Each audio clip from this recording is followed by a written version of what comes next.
When was the last time you cried to a song? Either because of the song or because you were already crying and thought, hey, why not add a soundtrack to this sad moment? Because I've done that a few times, both of those situations. And by a few times, I mean a number significantly higher than a few. And sometimes, the song that made me cry isn't even sad? Which I found surprising when I was making this list of songs to totally not cry to. I mean, a great deal still are sad or depressing or lonely, but a fair few are simply cathartic. They talked about something that I had in my chest at the time, that I had pent-up emotion about.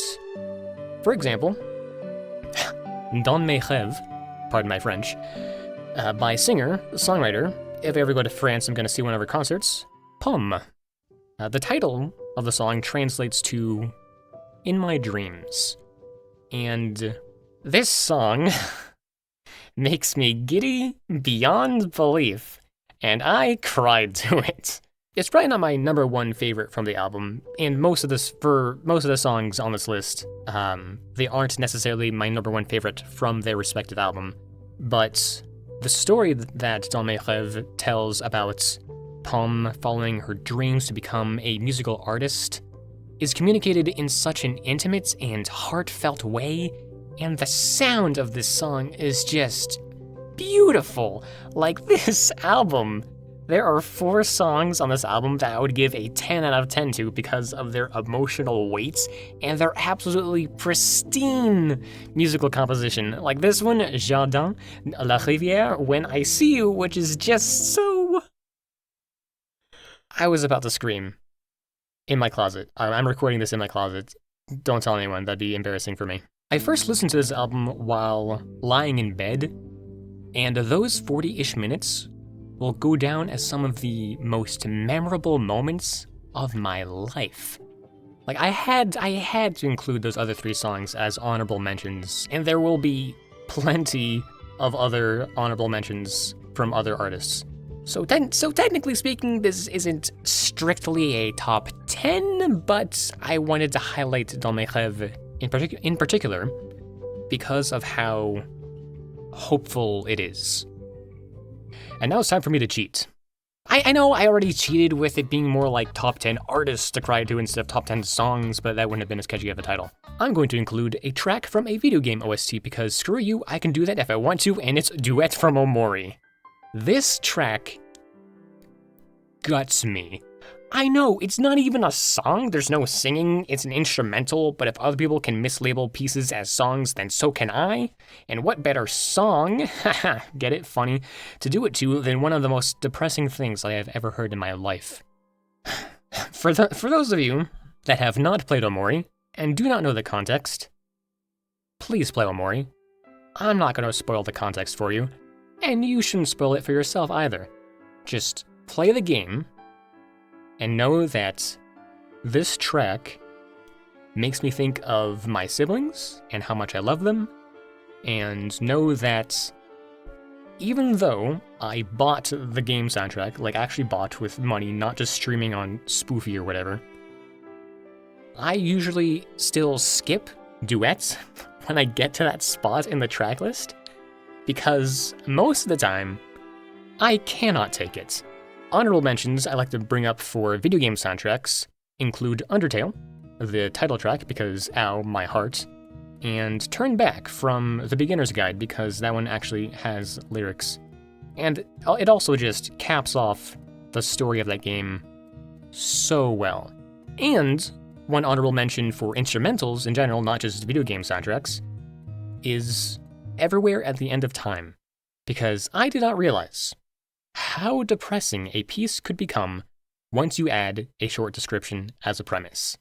Time to cheat again with a song from a movie soundtrack. Mwahaha, I'm so diabolical. The songs on this list aren't ordered, by the way. It's not even a top list. It's just a list. But at least this one's a song. It's The Last Goodbye from The Hobbit: Battle of the Five Armies. I totally cried in theaters. Don't look at me like that. I was 14. But it is a sad song. one that signifies the end of an era. Very fitting for the last Hobbit movie and the last Peter Jackson movie set in Middle-earth. It was sad at the time because it marked the ending of a cinematic world and characters that I grew up with. But now it's even more sad because I'm able to apply it to different periods of my life, namely college. During my senior year, this song kept coming back to my mind as graduation grew closer and closer, and I knew that soon, everyone I had come to know at college would go off in different directions, and I probably wouldn't see most of them ever again. I was actually tempted to sing The Last Goodbye at the last open mic night on campus, but alas, I was too scared to do so. So, whatever. It's a small enough regret that I can live with it. Next up, also having to do with change, is Change by Big Thief. When this album came out and everyone was freaking gushing about it, there came a point where I was like, fine, I'll give it a listen, jeez. So I sat down, listened to the first track, and started crying within like 20 seconds or so. It's one of those songs that within the first few notes you know exactly what tone it's going for, and it hits that target in the bullseye. Even if you don't get teary-eyed listening to it, it's still a somber and reflective song that gets you to slow down. And change is always a topic that makes me think, because there are some things that I do not want to change. Some things that I don't really want to let go of. Would you live forever, never die, is one of the lines from the song that hit me pretty hard when I first listened to it, because when I first listened to it, it was only a couple months after one of my grandparents passed away, and it was also at a point where it was obvious that another one of my grandparents was on his way out. So, you know, I allowed myself to be sad. And it's amazing how comforting sad songs can be, which is sort of weird, but also makes sense when you think about it. Do you have a song like that that's comforting to you in that way? If you do, leave a comment. Tell me what it is, because I have been on a sad song binge, as you might be able to tell. So I'd be interested to see and listen to whatever songs come to mind for you. Next. Okay, wait a second. We need to take a break. This is getting too heavy too fast. Like, what happened to the other songs on this list that I said wouldn't be said? Did I lie? I hope you guys are having a fun time watching this video. Like, geez. Well, you can only blame yourselves anyway. Like, I sent out a poll about chill video talking topics, and this one won by a landslide. Are you getting what you hoped for? Because, like, what were you expecting? Jokes about sadness? No, I'm just depressed now, huh? Okay, I'm good. Next is The Park by Feist, which is one of the saddest, loneliest songs I have ever heard. I know you could probably make the argument that, oh, it's just a breakup song, but I think that it's a bit more than that, because it is so full of abandonment. It's being in a place where there should be people, where there should be someone, but there is not. And it's beating yourself up, because why would you expect any better? Why did you dare to hope? Oh, good song. And I love how it sounds like it was recorded in a park. Like, it might have been for all that I know, but like with the birds chirping in the background and the low fidelity microphone, it just adds to this hollow yet calming atmosphere. But time to get depressed one last time before we can get back to some pure catharsis. Good News by Mac Miller. Honestly, if the song had not been released posthumously, I don't think it would hit me nearly as hard as it does. But because it was, whenever I do listen to it, at the very least, I get a little somber. With lines like, "Why does everyone need me to stay?" It's It's one of those songs that immediately gets you to reflect on the headspace of the artist. Like normally with music, I tend to instinctively apply lyrics to my own life and experiences to have a connection to the song in that way. But with Good News, it makes me wonder what Mac Miller was thinking and what he was feeling when he wrote this song. And it stinks that this is the first song that I heard from him.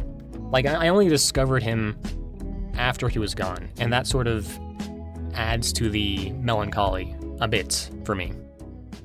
With Matilda by Harry Styles, we have something that is less depressing and more so relieving. It's not really a sad song in my opinion. I mean, it is a little bit, but what I think gets me the most about it is the end of the song, where there's a release of emotional pressure. Matilda is described throughout the song as trying to be strong. She says that she's fine even though she's not, and she has her guard up because she's grown up in a family that does not love her. And that is sad. That is the sad part of the song. But the ending, where Matilda essentially allows herself to be vulnerable again around people who do love her, is such a weight off the chest that just gets the emotions swelling within me, because vulnerability is a powerful thing. And speaking of vulnerability, Hot Tea by Half Alive. Now this is definitely not a sad song. There is nothing sad about this. It is just the purest love song in the sense that it addresses the feeling of needing to love and the yearning to be loved. And it makes me feel all warm and fuzzy, and it just gets me. I'm sorry. Honorable mention of Breakfast, the song, not the meal, which is also about vulnerability. Another completely not sad song that gets me emotional is Trying to Feel Alive by Porter Robinson.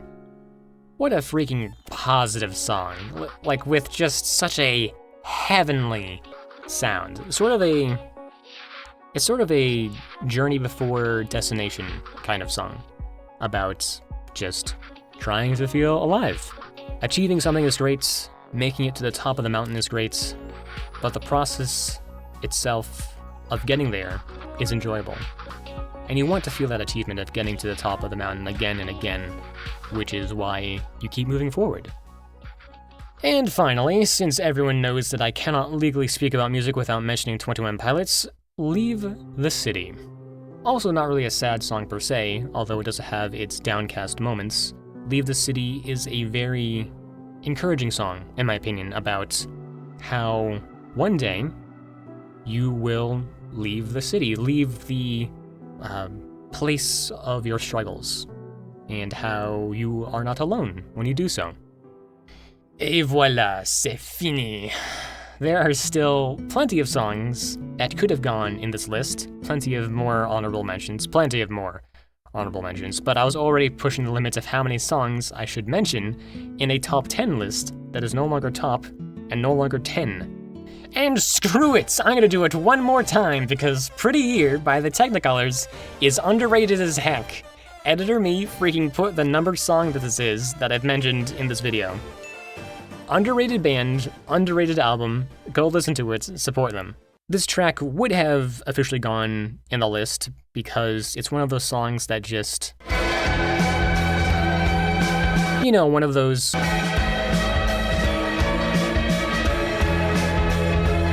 All right, that's it. Peace out. Bye.